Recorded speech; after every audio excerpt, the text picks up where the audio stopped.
Hey guys, DJI Osmo Action Cam. Is it worth it? Find out.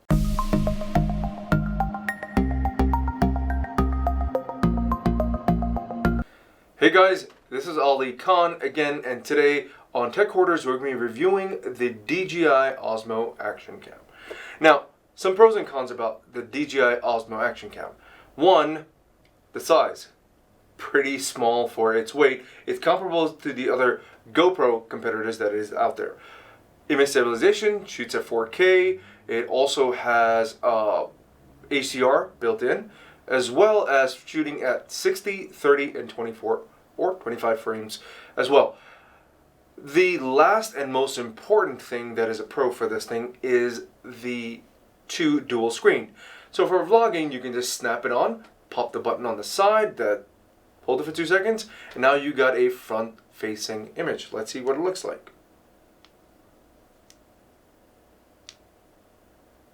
So, as you can see, this is the back. All I have to do is hold it, and it swaps to the front. Now, as we're looking at it, something that shoots at 4K, also what it does, a couple of modes that we're going to go through. It shoots 4K, HDR, slow motion, as well as time lapse. The slow motion is being shot at 240 frames per second. 8x, super slow, super smooth, super awesome. Doesn't fully carry the rock steady when doing slow motion, but obviously you can, and it warps the image in the frame, but you can sort of adjust that in post. Some of the cons about it, right? So the cost on this thing is $349. Now, it's fighting with the few other competitors, such as the GoPro. There is the more cheaper version, which is I think called the Steadicam or something. It's a 1080 HD or other projects, but for a production value, $340 is a big budget hit where you can shoot a music video for $500. So you have to think about the cost. The other aspect we want to sort of look at it, which is the the shooting. It's the ugly part, right? The good, the bad, the ugly is the aspect that Rocksteady and HDR are two separate modes. They should be meshed together, which give you a lot more smoother, high definition footage that you can utilize. Now, the last and key thing that is something sort of like a pet peeve kind of thing, there is a image display delay. So where you sort of move your hand and the image doesn't show up right away. It's a 1 or 2 second delay.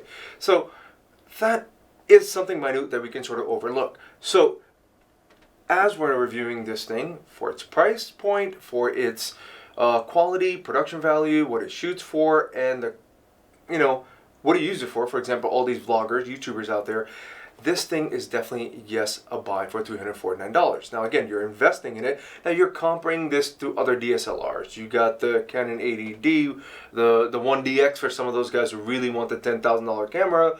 I don't think nobody does it on a C200 or anything else, but the M50, they're very large and bulky. This is pretty quick. And for a 64 GB card shooting at 4K, gives you about 89 minutes depending on how much and what's your flow of filming. So yes, definitely a buy. Check it out. You can get obviously sales for it, but for us from Tech Quarters, this is definitely worth a purchase. May not fit your budget, may not fit your lifestyle, but again, something that is worth thinking about. So guys, as we sort of wrap up, hopefully you enjoyed this little quick snippet of Tech Quarters regarding the DJI Osmo Action Cam. Come check us out in our next episode when we review the next product at Tech Quarters. Please do not forget to like, share, and subscribe, and check us out on Instagram and Facebook.